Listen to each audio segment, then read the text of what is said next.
तो हम लोग ये समझ गए हैं कि किसी भी कंडक्टर में चार्ज को हम स्टोर करके रख सकते हैं, एनर्जी को स्टोर करके रख सकते हैं किसी कंडक्टर में।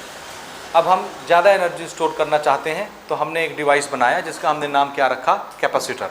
और कैपेसिटर के लिए सबसे पहले हम सबसे बेसिक चीज़ें डिस्कस करते हैं कि किसी भी कैपेसिटर में ये क्या है, कोई भी मेटल का कंडक्टर, स्फीयर, कुछ भी ले लीजिए, मेटल की प्लेट किसी भी डिज़ाइन की, इसको हम क्या बोलेंगे अगर हम इसमें एनर्जी स्टोर करके रख सकते हैं, capacitor. This is a device which is use to store energy in electrical energy form. तो इसको क्या बोलना है, कैपेसिटर। अब हम ये भी डिस्कस कर चुके हैं कि अगर हम किसी कंडक्टर में चार्ज को स्टोर करते हैं तो उसका इंडिकेटर कौन होता है, पोटेंशियल, क्योंकि चार्ज तो हमको दिखता नहीं कि कम चार्ज आया, एनर्जी हमको दिखती नहीं कि कम एनर्जी स्टोर है या ज़्यादा एनर्जी स्टोर है, कम चार्ज स्टोर है कि ज़्यादा चार्ज स्टोर है, तो उसका इंडिकेटर कौन होता है, पोटेंशियल। तो पोटेंशियल, जब आप चार्ज स्टोर करते हो तो साथ में उसका पोटेंशियल भी बढ़ जाता है। तो Q जितना भी आप स्टोर करेंगे उससे कुछ V डेवलप हो जाएगा, ठीक है। तो ज़्यादा से ज़्यादा Q आपने स्टोर किया तो ज़्यादा से ज़्यादा V डेवलप हो जाएगा। तो Q और V का आपस का क्या रिलेशन होता है, डायरेक्टली प्रोपोर्शनल। बस इसी से हम इसको बनाएंगे कि जितना Q आप इसमें भरते जाओगे भरते जाओगे भरते जाओगे, उतना ही क्या बिल्डअप होता जाएगा, पोटेंशियल। तो charge is directly proportional to potential. जब भी हम इसको रिमूव करते हैं प्रोपोर्शनैलिटी साइन को तो एक कांस्टेंट आ जाता है, ये दिस इज व्हाट, कांस्टेंट,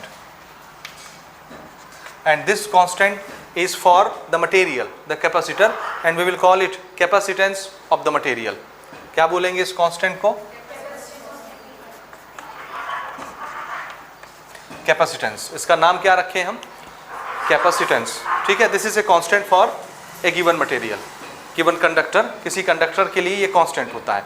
ये तभी बदलेगा जब आप मटेरियल चेंज करोगे, दूसरा मटेरियल लेके आइए, दूसरा कंडक्टर लेके आइए, या दूसरे शेप साइज का, दूसरी ज्योमेट्री का कंडक्टर लेके आइए, उसका कैपेसिटेंस चेंज हो जाएगा।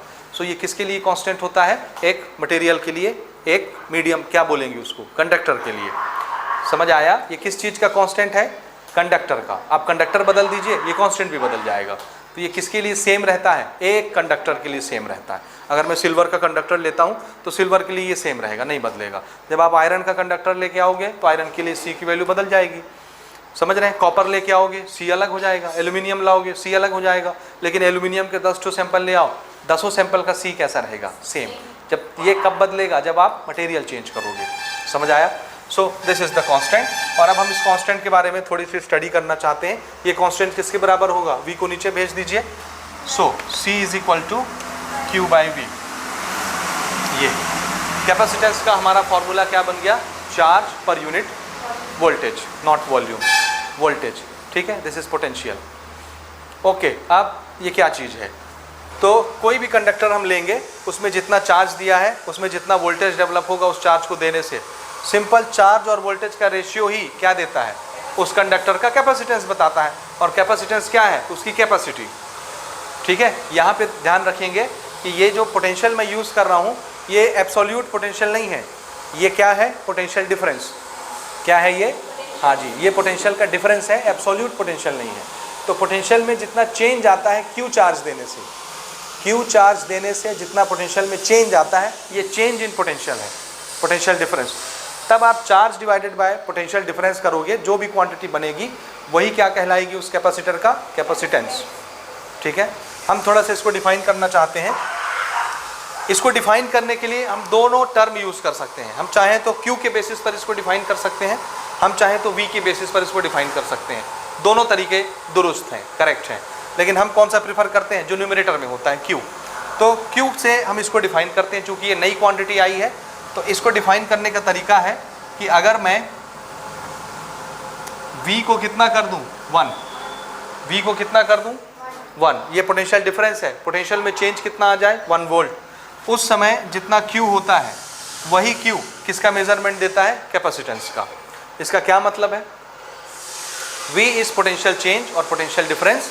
एक ऐसा बर्तन लीजिए, एक ऐसा कंडक्टर लीजिए जिसमें Q चार्ज देने से उसके पोटेंशियल कितना इंक्रीज हो जाए, 1 वोल्ट। Q चार्ज देने से कितना पोटेंशियल राइज हो जाए, 1 वोल्ट का पोटेंशियल इंक्रीज हो जाए, यानी पोटेंशियल में डिफरेंस कितना आ जाए, 1 वोल्ट। तो उस समय जितना चार्ज आपने उस कंडक्टर में स्टोर किया है वही चार्ज की क्वांटिटी क्या कहलाएगी, उस कंडक्टर की कैपेसिटेंस कहलाएगी। तो कैपेसिटेंस क्या होता है, किसी बर्तन में कितना चार्ज दें कि उसका पोटेंशियल 1 वोल्ट बढ़ जाए, जो भी चार्ज आप दे रहे हो वही उसकी कैपेसिटेंस बन जाती है, ठीक है ना। यानी ये बताता है कि इसमें 1 वोल्ट बढ़ाने के लिए कितना चार्ज लगेगा। हर कंडक्टर का ये वाला डिज़ाइन, ये वाला रिक्वायरमेंट अलग अलग होता है।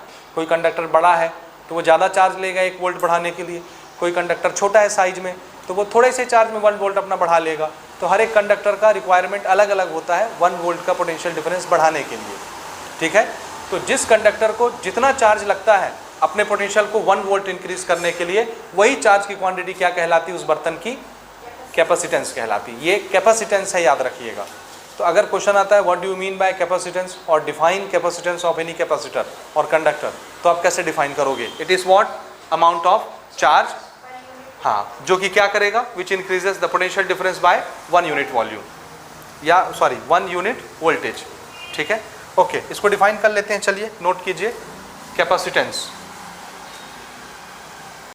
कैपेसिटेंस ऑफ एनी कंडक्टर और capacitor is numerically equal to that amount of charge which increase its potential by 1 volt। यानी ये वो चीज़ है जो क्या बढ़ाने के लिए चाहिए, 1 वोल्ट का पोटेंशियल डिफरेंस बढ़ाने के लिए जितना चार्ज आपको लगता है, बस वही चार्ज की क्वांटिटी क्या कहलाती है, कैपेसिटेंस कहलाती है उस कंडक्टर की। तो ये किस चीज़ का आंसर हो गया, what do you mean by capacitance of any capacitor, ठीक है ना। ये कैपेसिटेंस का आंसर है। अब कैपेसिटेंस एक नई क्वांटिटी है, तो इसके लिए हम एक सिंबल असाइन करते हैं, इसको स्टडी करते हैं कैपेसिटेंस को। कैपेसिटेंस, इसके लिए हमने सिंबल फिक्स कर दिया है C, ये जो हम यहाँ यूज़ कर रहे हैं। C किसके लिए रिजर्व रहेगा आप हमेशा, कैपेसिटेंस के लिए, ठीक है। अच्छा, ये स्केलर क्वांटिटी है कि वेक्टर क्वांटिटी है, C का हमारा फॉर्मूला क्या है, this is Q upon V। Is it a scalar quantity और a vector quantity, scalar quantity. Why, this is basically storage.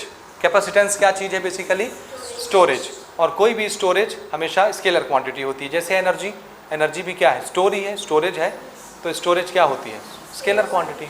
और बेसिकली मैथमेटिकली भी आप अगर देखेंगे इसके फॉर्मूले को, तो कैपेसिटेंस किससे बनता है, Q और V से। चार्ज भी स्केलर क्वांटिटी और पोटेंशियल खुद क्या है, वर्क डन, वर्क डन से ही बनता है ना। तो वर्क खुद स्केलर क्वांटिटी है, तो ये भी स्केलर, ये भी स्केलर, इसलिए ये भी स्केलर क्वांटिटी होती है। So it is a scalar quantity. तो इसको डायरेक्शन से कोई लेना देना नहीं है, ठीक है, it is a scalar quantity. अच्छा, इसके बाद हम इसका यूनिट बना लेते हैं, SI यूनिट, कैपेसिटेंस। इसका यूनिट हमने बनाया, देखिए चार्ज का क्या होता है, कूलम, और वोल्ट का वोल्ट, पोटेंशियल का वोल्ट। सो कूलम पर वोल्ट, कूलम पर वोल्ट बड़ा भारी लगता है हमको बोलने में बार बार, इसलिए हम इसकी एक डिराइव यूनिट बना लेते हैं। और डिराइव यूनिट हमने इसका बनाया है फैरेड। क्या बनाया है, हाँ, तो इसके लिए हमने यूनिट बनाई है फैरेड। माइकल फैराडे के ऊपर, उनके ऑनर में हमने इसका यूनिट का नाम क्या रखा है, फैरेड, फैराडे के ऊपर ना, याद रखेंगे। So this is farad. इसके लिए सिंबल क्या यूज करेंगे हम लोग, कैपिटल F, ये, ठीक है। लेकिन नॉर्मली देखिए SI यूनिट तो हमने इसकी फैरेड बना ली, लेकिन फैरेड बहुत बड़ी क्वांटिटी होती है, उसके लिए बहुत बड़ा बर्तन चाहिए जिसमें 1 फैरेड का चार्ज हम स्टोर कर सकें। और प्रैक्टिकली वो बर्तन बना पाना, उस साइज का बर्तन बना पाना पॉसिबल नहीं है।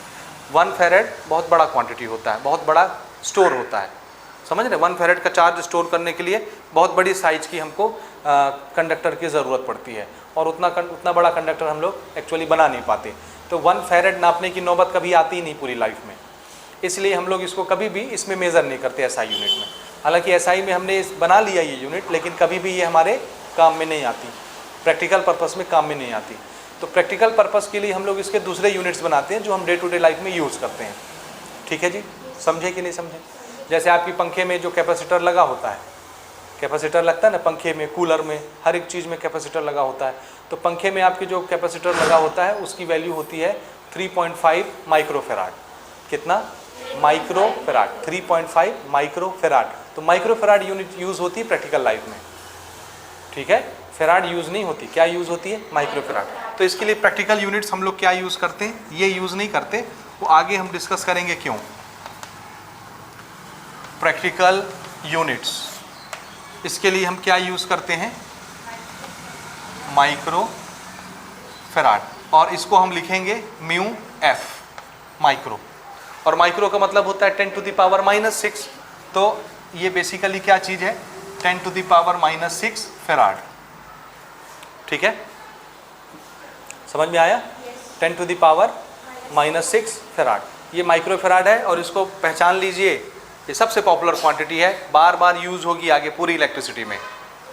ठीक है ना, पूरी इलेक्ट्रिसिटी में आगे हम इसको बहुत ज़्यादा यूज़ करेंगे माइक्रो फैराड।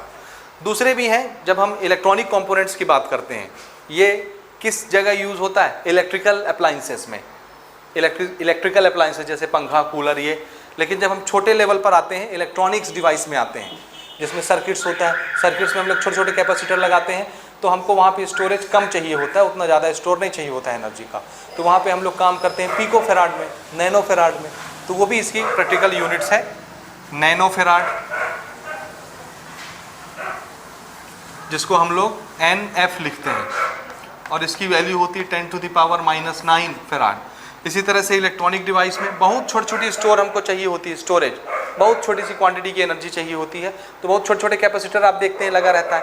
कभी देखें टीवी की प्लेट अंदर जो लगी होती है, मोबाइल की प्लेट देखें, कभी कंप्यूटर की मदरबोर्ड कभी देखें, देखिए जो प्लेट्स होती हैं इलेक्ट्रॉनिक्स, उसमें हम लोग बहुत छोटे छोटे कैपेसिटर्स यूज़ करते हैं, और उसकी जो कैपेसिटी होती है वो पीको में होती है, पीको फैराड, इसको हम लिखते हैं PF, और पीको का मतलब होता है 10 to the power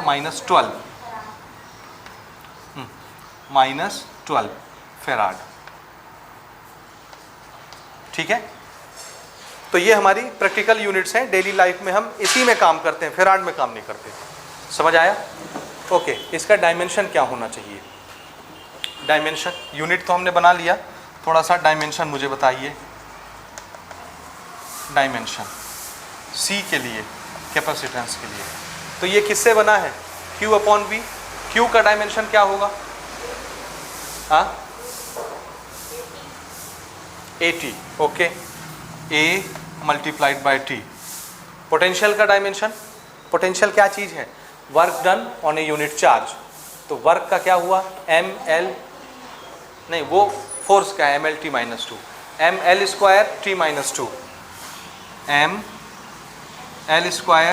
T -2 divided by charge AT, यही है ना चार्ज का, समझे? तो ये चीज़ ऊपर चली गई, AT ऊपर लिख दूँ मैं AT को डायरेक्ट, तो AT हमने यहाँ लिख दिया ऐसे, तो ये A² हो गया, T² हो गया, अब हम इसको ऊपर ले जा रहे हैं ना, M ऊपर गया, M-1, ठीक है, L अकेला है, L ऊपर जाएगा -2, अब ऊपर में T कितना है, T² +2, और ये T जब ऊपर जाएगा ये भी +2 हो जाएगा, तो T कितना हो गया, +4, A और A ऊपर में ही है, A², ये बन गया क्या, डायमेंशन बन गया। तरीका समझ में आ रहा है, बोलिए, हाँ हो गया यहाँ तक? ओके, अब हमने यहाँ पे अभी बनाया है कैपेसिटेंस के लिए यूनिट हमने डिफाइन की है फैराड, फैरेड बोलते हैं, क्या बोलते हैं, फैरेड। ठीक, तो किस बर्तन का कैपेसिटर या कैपेसिटेंस 1 फैरेड होता है, फैरेड यूनिट रखा ना, तो हम बोलेंगे कि 10 फैरेड कैपेसिटेंस है, 20 फैरेड कैपेसिटेंस है, तो आपको समझ नहीं आएगा, कब तक, जब तक आपको ये ना मालूम हो कि 1 फैरेड किस कैपेसिटेंस को बोलते हैं। समझ रहे हैं? तो अब ये यूनिट पहली बार आई है, फैरेड का नाम पहली बार आया है, तो हम ये डिफाइन करेंगे कि 1 फैरेड कैपेसिटेंस किसको बोलते हैं। ठीक है, 1 फैरेड कैपेसिटेंस,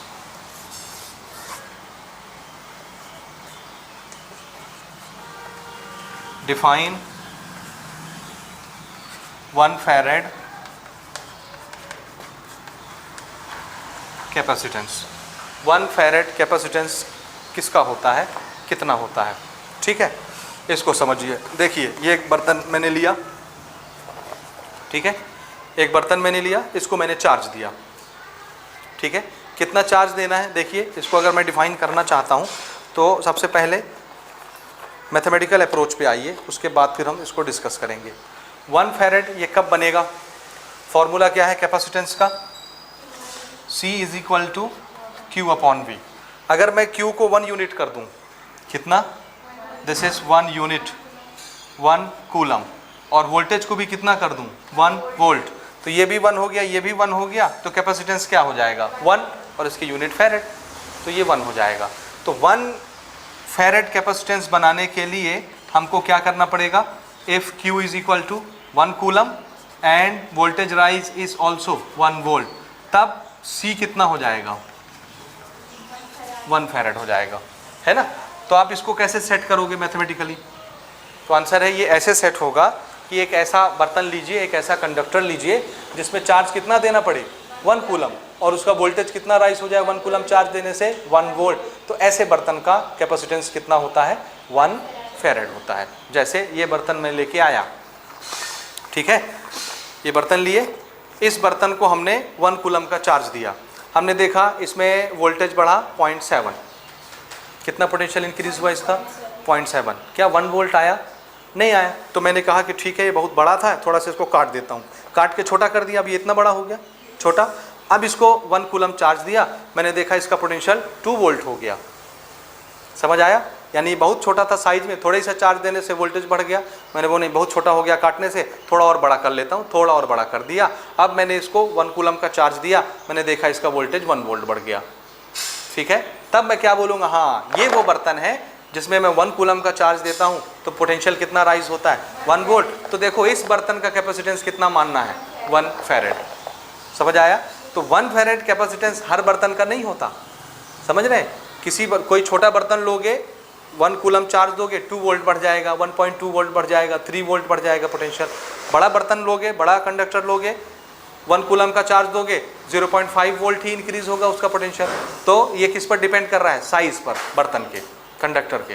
तो हम एक ऐसी साइज की बॉडी लेके आएंगे, ऐसी साइज का कंडक्टर लेके आएंगे जिसमें हम 1 कूलम का चार्ज दें और उसमें 1 वोल्ट पोटेंशियल बढ़ जाए, तब हम बोलेंगे कि उस बर्तन का कैपेसिटेंस कितना 1 फैरेड।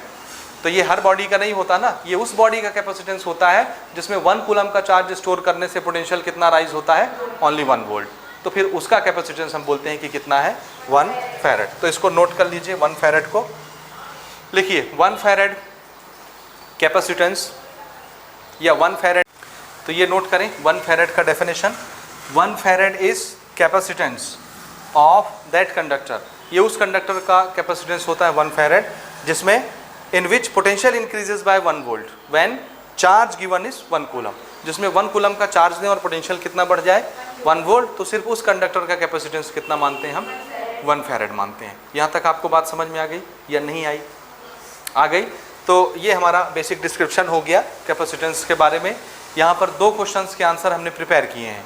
पहला, ये किस क्वेश्चन का आंसर है, what do you mean by capacitance, capacitance किसको बोलते हैं, तो किसको बोलते हैं, देखिए बोलिए बोलिए, कैपेसिटेंस किसको बोलते हैं, कैपेसिटेंस बोलते हैं कि किसी कंडक्टर में कुछ चार्ज दीजिए और उसका पोटेंशियल कितना बढ़ जाए 1 वोल्ट, जितना चार्ज देना पड़ा 1 वोल्ट बढ़ाने के लिए, 1 कूलम नहीं, जितना कूलम का चार्ज भी देना पड़ा 1 वोल्ट बढ़ाने के लिए, वो उस बॉडी की कैपेसिटेंस कहलाती है।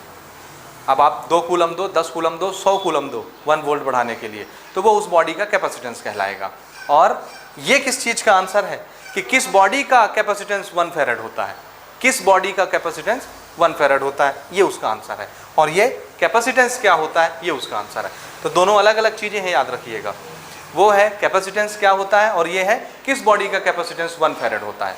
अंतर समझ में आ रहा है मेरे शब्द में कि नहीं आ रहा है, आ रहा है। फिर से थोड़ा सा देख लीजिए, ये बेसिक फार्मूला है और ये हमने एक सिंपल कंडक्टर के लिए बनाया है, और ये फार्मूला हम आगे सब चीज़ में अप्लाई करते जाएंगे क्योंकि यही बेसिक फार्मूला है। जैसे पॉइंट चार्ज की इलेक्ट्रिक फील्ड आप निकालते थे, पॉइंट चार्ज के लिए फोर्स आप निकालते थे, उसी को सब जगह चिपका के डेरिवेशन कर करके बड़ी बॉडी के लिए भी आप फार्मूला बना लेते थे। उसी तरह से ये सबसे बेसिक फार्मूला है एक सिंपल कंडक्टर का, और ये बेसिक है, इसीलिए इसी को हम सब में चिपका के हर एक के लिए फार्मूला बनाते चले जाएंगे। समझ गए इस बात को? ओके, इसके आगे की बातें हम करते हैं, ये आप नोट कर लीजिए। अभी तक हमने डिस्कस किया कि कैपेसिटर किसको बोलते हैं, कैपेसिटेंस किसको बोलते हैं, 1 फैरेड का कैपेसिटेंस किस बॉडी का होता है, ये हमने डिस्कस किया। कैपेसिटेंस की हमने यूनिट बनाई, कैपेसिटेंस का हमने डायमेंशन बनाया और उसको हमने डिफाइन किया 1 फैरेड को। ओके, अब हम ये देखते हैं कि अगर हम किसी बॉडी में चार्ज स्टोर करके रखना चाहते हैं तो उस बॉडी का कैपेसिटेंस कितना होता है, यानी कितना चार्ज देने से कितना वोल्टेज उसका इंक्रीज़ होगा या उसकी कैपेसिटी कितनी होती है, उसका फॉर्मूला क्या होता है। अलग अलग शेप की बॉडी होगी तो उसका कैपेसिटेंस भी अलग अलग होगा। हम लोग क्या पढ़ रहे हैं, कैपेसिटर, और कैपेसिटर अलग अलग डिज़ाइन के हो सकते हैं, समझ रहे हैं, अलग अलग शेप के, अलग अलग डिज़ाइन के। तो सबसे पहले हम बात करेंगे सबसे बेसिक शेप की, सिंपल कंडक्टर के लिए, समझ रहे हैं, सिंपल कंडक्टर के लिए कैपेसिटेंस की वैल्यू कितनी होती है। फिर हम बात करेंगे डिफरेंट डिफरेंट शेप्स की, अलग अलग शेप्स के कैपेसिटर्स की। यहाँ तक बात समझ में आया। तो हम देख रहे हैं कि एक सबसे सिंपल कंडक्टर जो अभी हम स्फीयर लेके बना रहे थे, शेल लेके बना रहे थे, उसका कैपेसिटेंस कितना होता है, यानी हम उसमें कितना चार्ज स्टोर करके रख सकते हैं, सिंपल कैपेसिटर। समझ आया। तो हेडिंग दीजिए capacitance for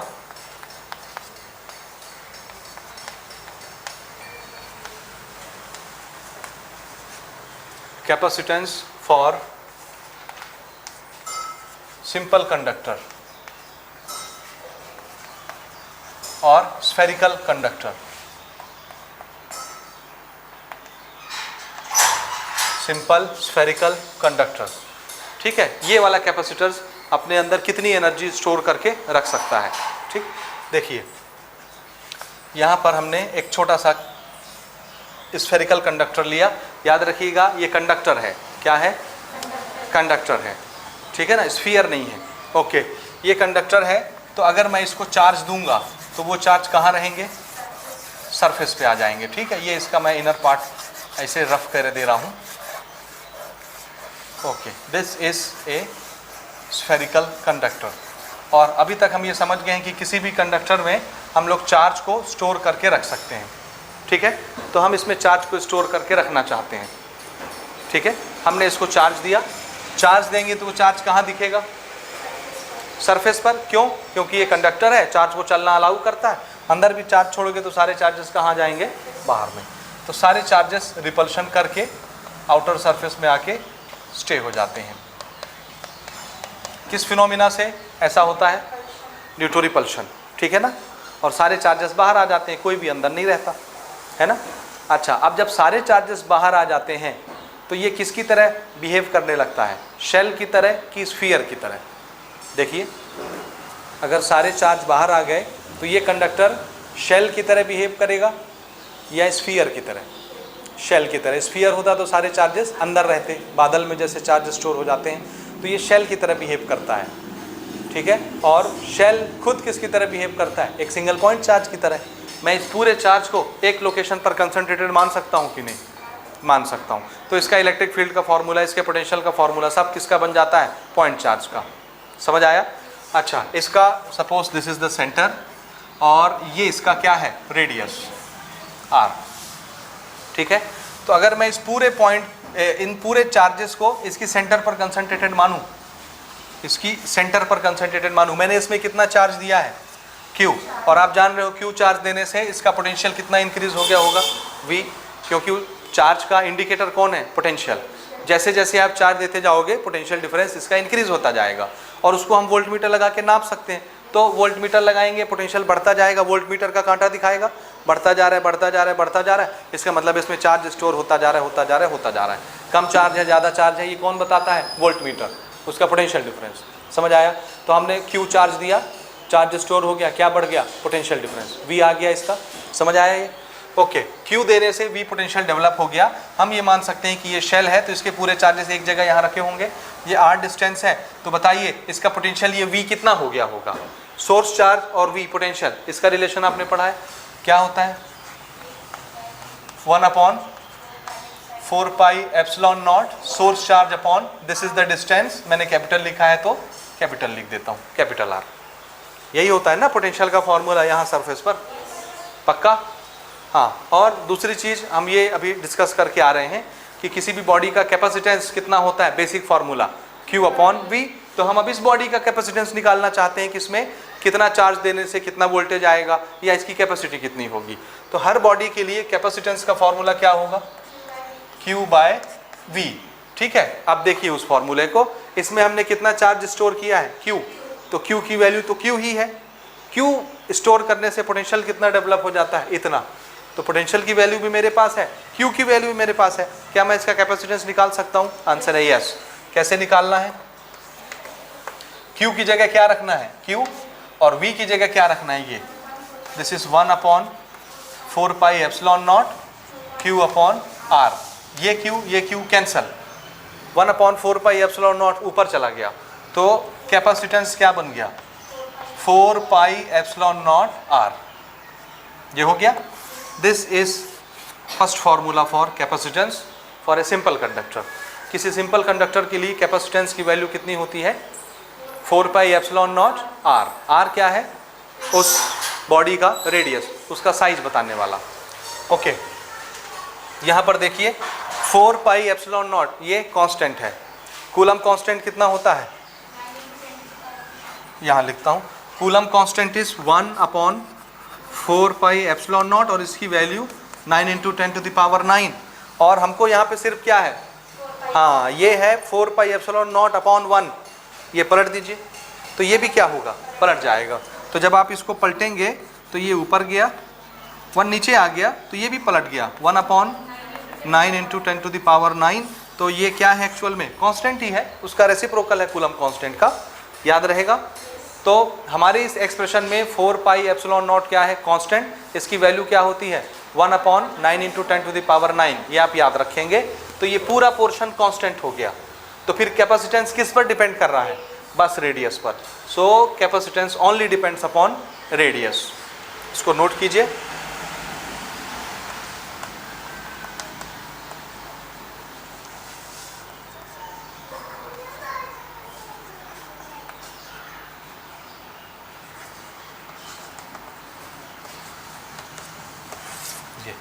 capacitance depends upon radius of the body. Radius of the body क्या बताती है, क्या डिसाइड करती है, बोलिए, रेडियस ऑफ द बॉडी क्या डिसाइड करती है, उसका साइज, उसका शेप, उसकी ज्योमेट्री, क्या डिसाइड करती है, उसकी ज्योमेट्री। ठीक है, यहाँ तक समझ आया आपको या नहीं आया, आया। अब देखिए इसमें कैसे आपको घुमाते फिराते हैं। कैपेसिटेंस सिर्फ किस पर डिपेंड करता है, रेडियस पर। अब आपको हम घुमाते हैं। देखिए रेडियस से 3 क्वांटिटी बनती है, एक तो रेडियस खुद है, साइज, लेंथ, दूसरा सरफेस एरिया भी बनता है ना रेडियस से। ये क्या लिया हूँ मैं, स्फीयर, तो स्फीयर का सरफेस एरिया भी तो होता है, उसका फॉर्मूला क्या होता है, 4 पाई R²। R आया उसमें। रेडियस से तीसरी क्वांटिटी बनती है वॉल्यूम। ये स्फीयर है, शेल है, तो इसका कुछ वॉल्यूम भी होगा, और वॉल्यूम का फॉर्मूला क्या, 4/3 पाई R³ आया, उसमें भी R आया, सरफेस एरिया में भी R आया, रेडियस में भी R आया। लेकिन ये कैपेसिटेंस किस पर डिपेंड करता है, सरफेस एरिया पर, वॉल्यूम पर, कि ओनली रेडियस पर, ओनली रेडियस पर। ठीक है, अब आपको भ्रमित करने के लिए वो क्वेश्चन बनाते हैं कि अब सपोज करो मेरे पास एक कंडक्टर है, स्फेरिकल कंडक्टर, उसका कुछ वॉल्यूम है V। कितना, मैं वॉल्यूम के लिए V यूज़ कर रहा हूँ ना, पोटेंशियल की बात नहीं कर रहा। किसकी बात कर रहा हूँ, वॉल्यूम की। हमने उसके वॉल्यूम को डबल कर दिया, बताइए कैपेसिटेंस का क्या होगा। कैपेसिटेंस डबल हो जाएगा, ट्रिपल हो जाएगा, कितना हो जाएगा, 2 का पावर 1/2 हो जाएगा, 2 का पावर 1/3 हो जाएगा, 2 का पावर 1 हो जाएगा, 2 का पावर 1/4 हो जाएगा, 1/5 हो जाएगा, कितना हो जाएगा। ठीक है, तो हमको क्या लगता है, देखिए कि कैपेसिटेंस R पर डिपेंड करता है। वॉल्यूम के फॉर्मूले में भी R आता है। हमने वॉल्यूम को डबल कर दिया तो R भी डबल हो गया होगा, है ना, इसलिए कैपेसिटेंस भी कितना हो गया होगा, डबल। तो अगर मैं इतनी छोटी बॉडी लेता हूँ, अगर इसके वॉल्यूम को डबल कर दूँ, जस्ट डबल कर दिया, तो इसका कैपेसिटेंस भी कितना हो गया होगा, डबल। लेकिन याद रखिएगा ये पानी के बकेट के केस में होता है, इलेक्ट्रिकल के केस में नहीं होता। समझ रहे हैं, अगर मैं इतना बड़ा बाल्टी लेके आऊँ, उसमें पानी आता है 10 लीटर, अगर मैं इसकी कैपेसिटी वॉल्यूम को डबल कर दूँ तो पानी कितना आएगा, 20 लीटर। बड़ा सिंपल सा लॉजिक है। ये लॉजिक यहाँ नहीं लगता कि अगर मैंने कैपेसिटर, जो कंडक्टर मैंने लिया, इसकी वॉल्यूम को बढ़ा दिया तो इसके कैपेसिटी भी डबल हो जाएगी, कैपेसिटेंस, ऐसा नहीं होता। ठीक है, तो फिर कैसा होता है, तो थोड़ा सा मैथमेटिकल अप्रोच है, आप करके देख सकते हैं। थोड़ा सा क्वेश्चन नोट कीजिए, लिखिए, if volume of capacitor is double, if volume of capacitor is double, then what will be the ratio of capacitance, or what will be the new capacitance? What will be the new capacitance? If volume of capacitor is doubled, then what will be the new capacitance of the body or capacitor? कैसे बनाएंगे, कैसे बनाएंगे, क्या कर रहे हैं हम, देखिए वॉल्यूम का फॉर्मूला क्या होता है हमारा, ये पहला मैं केस ले रहा हूँ ना, ध्यान से समझिए, क्वेश्चन बना लिया आपने ना। हाँ देखिए वॉल्यूम का हमारा फॉर्मूला होता है 4/3 पाई आर क्यूब, यही होता है ना वॉल्यूम का फॉर्मूला। मैंने वॉल्यूम, ये कोई कंडक्टर है, जैसे ये कंडक्टर है, ये इसका रेडियस आर है, ये इसका वॉल्यूम होगा, कुछ इतना हुआ वॉल्यूम। मैंने इसके वॉल्यूम को डबल कर दिया, जैसे बलून है, डबल हवा भर दिया, फूल के बड़ा हो गया बलून, फुटबॉल डबल हो गया। तो इसके अंदर कितना चार्ज स्टोर होगा, इसकी कैपेसिटी का क्या होगा। हम यहाँ देख रहे हैं कि कैपेसिटेंस सिर्फ किस पर डिपेंड करता है, रेडियस पर। आर 1 गुना है तो सी भी 1 गुना है, आर 2 गुना हो जाएगा तो सी भी 2 गुना हो जाएगा, क्योंकि ये सिर्फ आर पर ही डायरेक्टली डिपेंड करता है। समझ रहे हैं, रेडियस डबल हो गया तब कैपेसिटेंस डबल होगा, रेडियस 4 गुना हो गया कैपेसिटेंस भी 4 गुना हो जाएगा, रेडियस 10 गुना बढ़ गया तो कैपेसिटेंस भी 10 गुना बढ़ जाएगा। लेकिन ये वॉल्यूम बदला है हमने, वॉल्यूम को कितना कर दिया, 2 टाइम। ध्यान से देखिए, अभी ये 1 गुना था, इसको मैंने कितना कर दिया, 2 गुना। तो नया वॉल्यूम क्या बन जाएगा, जब आप इसको बढ़ाएंगे वॉल्यूम डबल हो जाएगा तो रेडियस चेंज हो जाएगा। सपोज इसका रेडियस हो गया R2, ये R1 था, ये कितना हो गया R2। ये आ रहा समझ में, ये नया वॉल्यूम बन गया। इसको आप V1 बोलिए, इसको क्या बोल रहा हूं मैं, ये है V1, तो ये क्या हो गया वॉल्यूम, V2 हो गया, उसका एक्सपांशन ये है। समझे नहीं समझे, यही है भैया V1 और ये है V2। तो हमने V1 को क्या कर दिया, डबल कर दिया, तो V2 बन गया। ये समझ रहे हो, मैं आपको उलझाना नहीं चाहता, इसलिए मैं बढ़िया से लिख देता हूँ, नहीं तो कहोगे कहाँ कहाँ लिख दिए, कैसे कैसे लिख दिए, ये क्या हो गया, वो क्या हो गया, है ना। समझे, ये है हमारा V1, ठीक है। V1 को हमने डबल कर दिया, 2 टाइम V1। 2 टाइम V1 जो बना, इसी को मैं क्या बोल रहा हूँ, दूसरा वॉल्यूम। पहले वॉल्यूम को डबल कर दिया, ये बन गया। अब ये कितना, V2 है तो 4/3 पाई R2 क्यूब, ठीक है। ये रेडियस डबल हो गया, तो कैपेसिटेंस का क्या होगा, देखिए हमने इसको डबल किया, ये V से क्या हो गया, 2 टाइम V1। तो चलो इसका रेशियो ले लेते हैं, इसको हमने डिवाइड किया, इसको हमने डिवाइड किया, दिस इज 1/2, ठीक है। दिस इज व्हाट, 4/3 कैंसल, 4/3 से पाई कैंसल, R1/R2 दोनों का क्यूब है, R1/R2 दोनों का क्यूब। मैं इस क्यूब को इधर ला रहा हूँ, तो जब इधर आएगा क्यूब तो क्या हो जाएगा, 1/3 power is equal to watt, R1/R2।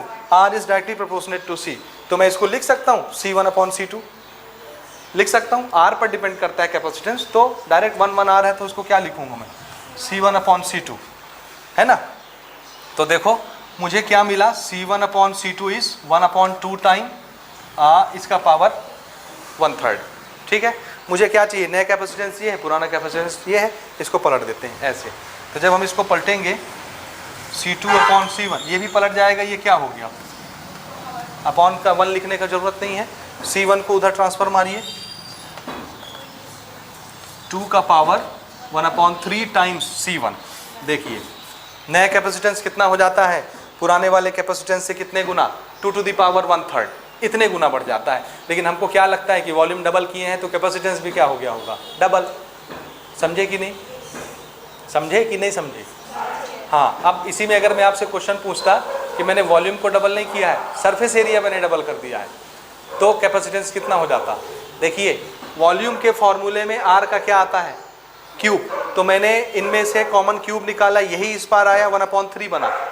जब ये इधर ट्रांसफर मारोगे आप, ये 3 आया, क्योंकि हमारे वॉल्यूम के फॉर्मूले में R का क्या लगता है, क्यूब, पावर 3। तो यही पावर जब इधर आता है तो यहाँ 1/3 बनता है ना। अगर मैं सरफेस एरिया लूँगा तो वहाँ R का पावर कितना आएगा, स्क्वायर। तो जब आप रेशियो निकालोगे तो यहाँ क्या आएगा, स्क्वायर, उधर भेजोगे तो क्या हो जाएगा 1/2, तो यहाँ लास्ट में क्या आएगा, 2 का पावर 1/2। कुछ आया समझ में बात कि नहीं आ रहा है।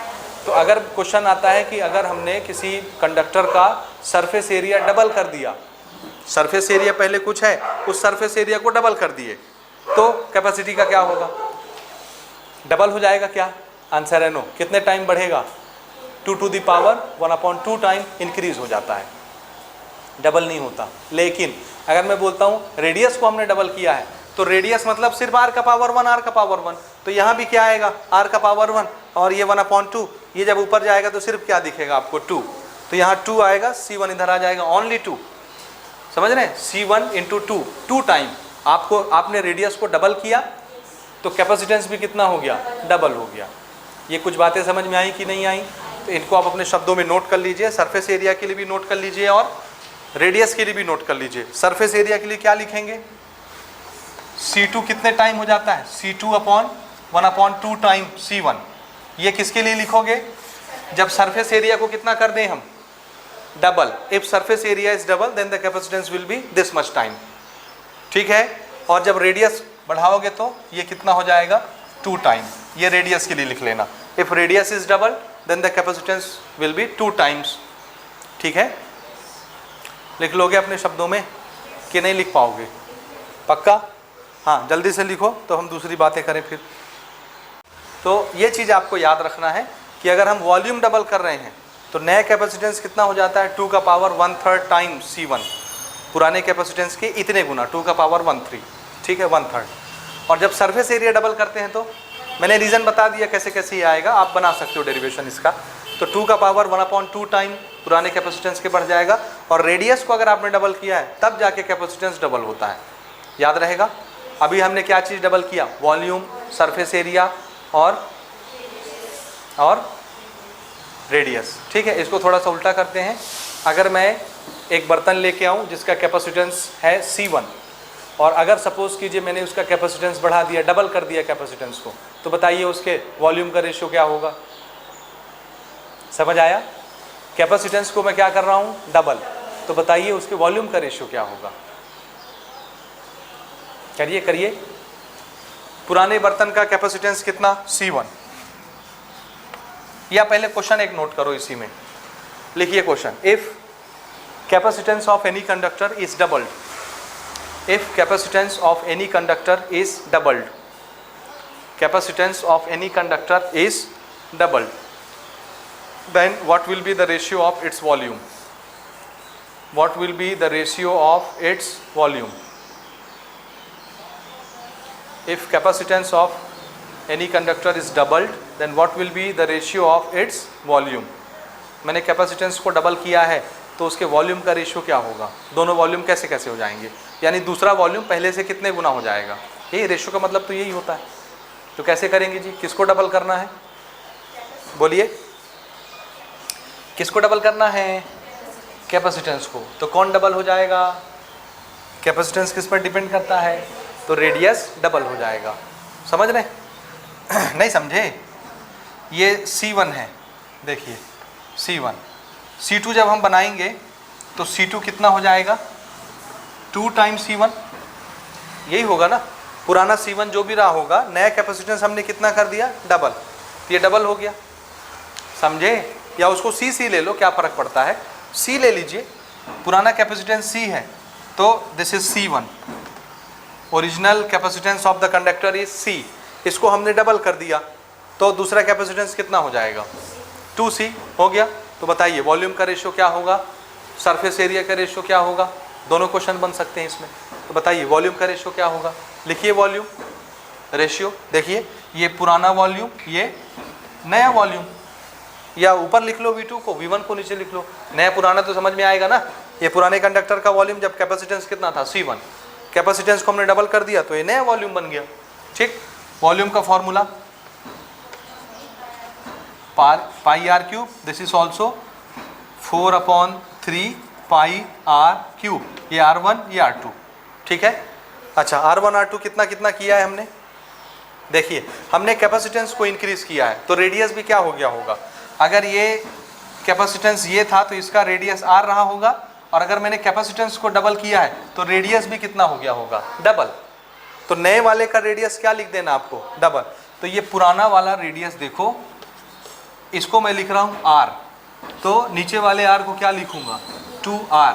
ये समझ में आया कुछ बात, R को खाली हमने डबल कर दिया, कैपेसिटेंस डबल होता है तो रेडियस भी डबल हो जाता है, क्योंकि कैपेसिटेंस रेडियस पर डिपेंड करता है। बाकी सारी चीज़ें कैंसिल, ये क्या हो गया R³, ये क्या हो गया 2 टाइम, 2 का भी क्यूब होगा, R का भी क्यूब होगा, तो R³ तो R³ ही रहेगा, R³ कैंसिल हो जाएगा, नीचे क्या आया 2 × 2 × 2 8 आया। V1/V2 इज व्हाट, 1/8, तो V2 इज इक्वल टू, पलट दीजिए इसको, वो भी पलट गया, V2 is equal to 8 time V1 को उधर मल्टीप्लाई कर दीजिए V1, समझ आया? तो वॉल्यूम कितने गुना बढ़ जाता है? 8 गुना बढ़ जाता है।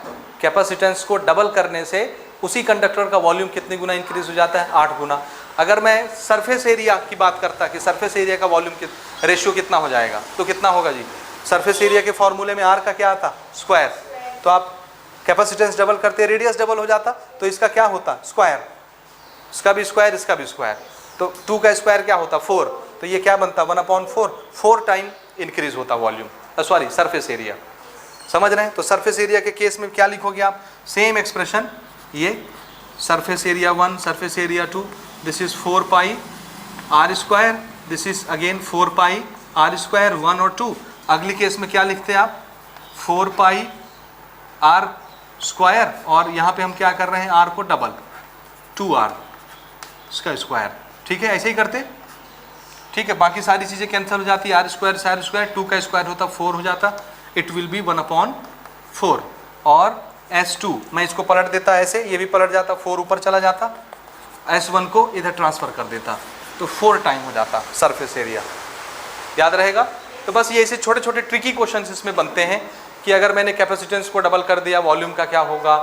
कैपेसिटेंस को डबल कर दिया, सरफेस एरिया का क्या होगा? फिर इसके उल्टा मैंने पहले क्वेश्चन क्या पूछा था?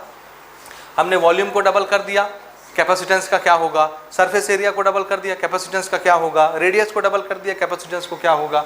अभी मैंने आपको डबल डबल करके बताया। वो आपको बोलेंगे वॉल्यूम को ट्रिपलेट कर दो, 3 गुना बढ़ा दो, तब क्या होगा?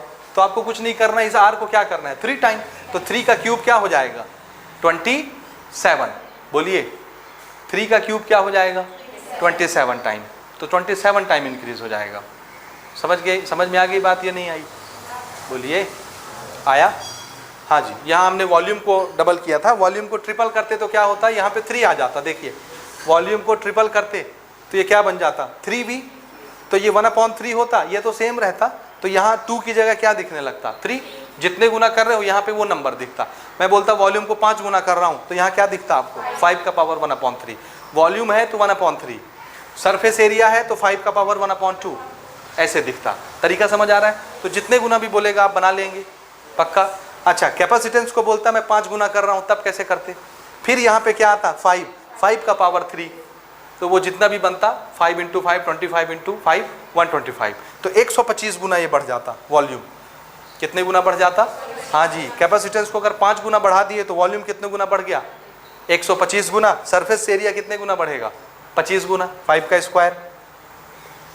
कैपेसिटेंस को आपने डबल किया तो रेडियस भी डबल हो गया। कैपेसिटेंस को 5 गुना करोगे तो रेडियस भी 5 गुना हो जाएगा। तो यहाँ रेडियस क्या रखना पड़ेगा? 5r square.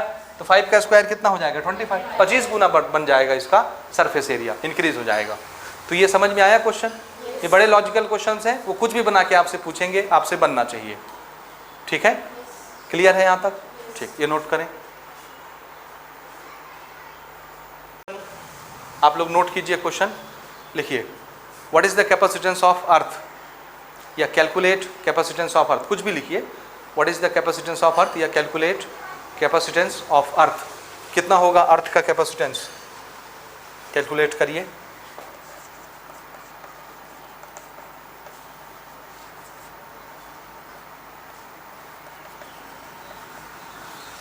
रेडियस ऑफ अर्थ कितना होता है? हाँ, 6400 किलोमीटर। तो आप ऐसा यूनिट में काम करेंगे तो इसको मीटर बना लेंगे। ठीक है, किलो को क्या लिख देना है? 10⁻³ बस, वो मीटर बन गया। तो इसको आप ऐसे लिखोगे 6400, किलो को लिखना है 10⁻³ और ये मीटर।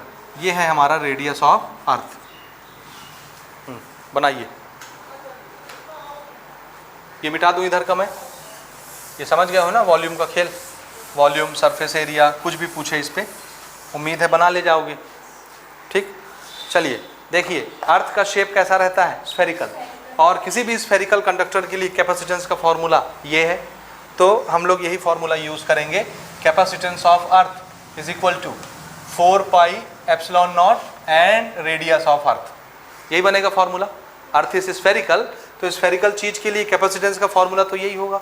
तो चलिए 4πε0 की वैल्यू क्या रखनी है आपको?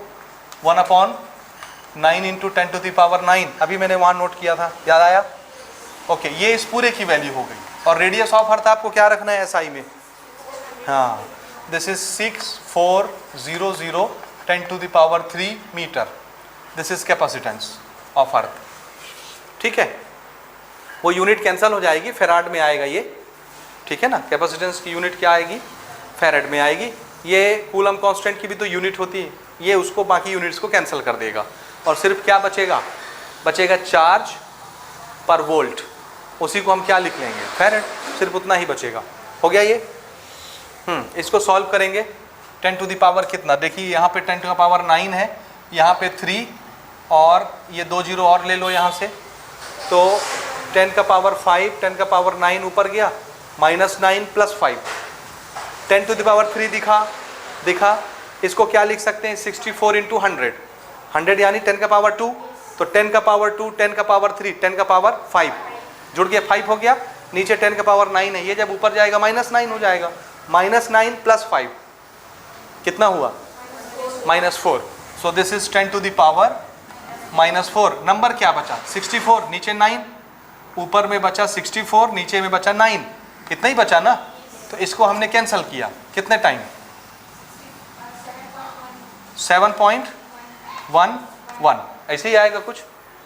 देखो 9 × 7 = 63, 64 में 63 गया, 1 बचा। अब 1 तो डिवाइड होगा नहीं 9 से, इसलिए डेसिमल लगा लिए, 1 के आगे क्या लग गया, 0, 10 बन गया, 9 × 1 = 9, 10 में से 9 गया, 1 फिर बचा, फिर 0 लगा लो, फिर 9 × 1 = 9, फिर 1 बचेगा, ऐसे ये बढ़ता जाएगा।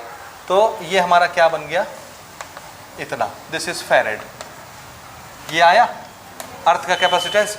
अब ये 10⁻⁻4 है, अगर मैं इसको 2 डिजिट आगे ले जाऊं डेसिमल, तो जब डेसिमल राइट डायरेक्शन में चलता है पावर निगेटिव होता है, तो 2 कदम राइट में जाएगा तो 2 माइनस हो जाएगा, 4 माइनस पहले से है, 2 माइनस और हो गया तो -6, तो ये 2 कदम आगे चला गया, ये क्या हो गया, 711 10⁻⁻6 फेराड। और इसको क्या लिख सकते हो आप, 10⁻⁻6 को माइक्रो, तो इसी को हमने ऐसे लिख दिया 711 माइक्रो फेराड। ये होता है अर्थ का कैपेसिटेंस। समझ आया कि नहीं आया?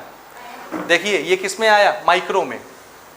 माइक्रो ये 1 फेराड से 1000 गुना कम है। कितने गुना, 1000 टाइम कम है। इतनी भारी अर्थ, और इसमें भी 1 फेराड नहीं आ पा रहा है, सिर्फ 711 माइक्रो फेराड आ रहा है। 1 फेराड से भी कितने गुना कम, 1000 गुना कम, उससे भी ज़्यादा, 1000 से भी ज़्यादा। समझ आया? तो 1 फेराड का चार्ज स्टोर करने के लिए हमको अर्थ से भी बड़ा बर्तन चाहिए। पूरी अर्थ मिला करके भी 1 फेराड नहीं स्टोर कर पा रही है, ये बहुत छोटा है, अभी 1 फेराड नहीं आया है। 1 फेराड कब आएगा, जब ये 3 कदम और आगे बढ़ेगा। समझ रहे हैं? अभी तो 10⁻⁻6 है ना, या इसको और इधर एडजस्ट करो, 3 कदम इधर आएगा, तब वो -6 कैंसिल होगा। अभी यहाँ पे डेसिमल है, 3 कदम यहाँ आएगा तो ये क्या बनेगा, 10⁻⁻3। 3 कदम और इधर आएगा, 3 डिजिट और चाहिए। बात समझ आ रही? देखो समझाने के लिए मैं आपको बता रहा हूँ। डेसिमल यहाँ है, 3 कदम अगर मैं लेफ्ट में चला दूंगा तो पावर क्या हो जाएगा, 3 प्लस, तो -6 + 3 -3, तो ये ऐसा दिखेगा। देखिए, और डेसिमल यहाँ पे आ गया, समझे? ये ऐसा दिख रहा है, और अभी भी -3 दिख रहा है, तो 3 कदम हम और आगे ले जाएंगे। तो अगर मैं 3 कदम और ले जाऊं, 1 2 3, ये ऐसा दिख रहा है। देखो इतना फेराड है अर्थ का कैपेसिटेंस। सिर्फ 1 बनने के लिए कितने कदम अभी और कमी है, लगभग 1000 गुना, 1000 गुना। समझ आया? तो 1000 टाइम, 1000 से मल्टीप्लाई होगा तब ये यहाँ पहुँचेगा, यहाँ, या कहाँ पहुँचेगा, ये 1 बनेगा। समझ आया? 1000 से मल्टीप्लाई होने के बाद ये आगे बढ़ेगा यहाँ पे, ठीक है? तो 1000 से भी ज़्यादा टाइम अभी कम है। ये अंतर समझ में आ रहा है? तो हमारी अर्थ कितनी बड़ी है, कितनी भारी है, इसका मास है 10⁻25 साइज का। 10⁻25 मतलब समझ रहे हो, 1 के आगे 25 जीरो लगेंगे, फिर केजी लिखने की नौबत आएगी, किलोग्राम लिखने की। कितनी भारी अर्थ है, लेकिन इतनी बड़ी बर्तन में भी 1 फेराड का चार्ज नहीं समा पा रहा है। इतना ही चार्ज समाता है सिर्फ माइक्रो फेराड में, यानी 1 फेराड का चार्ज रखने के लिए अर्थ से भी बड़ा बर्तन चाहिए। इसीलिए ये हमारी प्रैक्टिकल यूनिट नहीं है, क्योंकि 1 फेराड रखने के लिए बड़ा बर्तन कहाँ से लाएं, कहाँ रखेंगे उसको? अर्थ खुद ही नहीं रख पा रही है, तो उससे बड़ा बर्तन अर्थ में कैसे आएगा? समझ रहे हैं? इसलिए हम लोग प्रैक्टिकल यूनिट्स में क्या यूज़ करते हैं, pico farad, nano farad, micro farad, ये सारे यूज़ करते हैं, क्योंकि हमारी रिक्वायरमेंट एनर्जी स्टोर करने की थोड़ी थोड़ी होती है, तो हम छोटे छोटे यूनिट्स यूज़ करते हैं प्रैक्टिकल पर्पस में। तो ये समझ में आया अर्थ का कितना होता है जी कैपेसिटेंस 711 माइक्रोफेराड होता है, याद रहेगा ये। ओके, ये नोट कर लें। उसके बाद हम लोग डिफरेंट शेप्स पढ़ेंगे बॉडी की और उसका कैपेसिटेंस कितना होता है ये पढ़ेंगे, यानी पैरेलल प्लेट कैपेसिटर अगली लेक्चर में हम लोग डिस्कस करेंगे। ठीक है, तो ये आप नोट कर लें।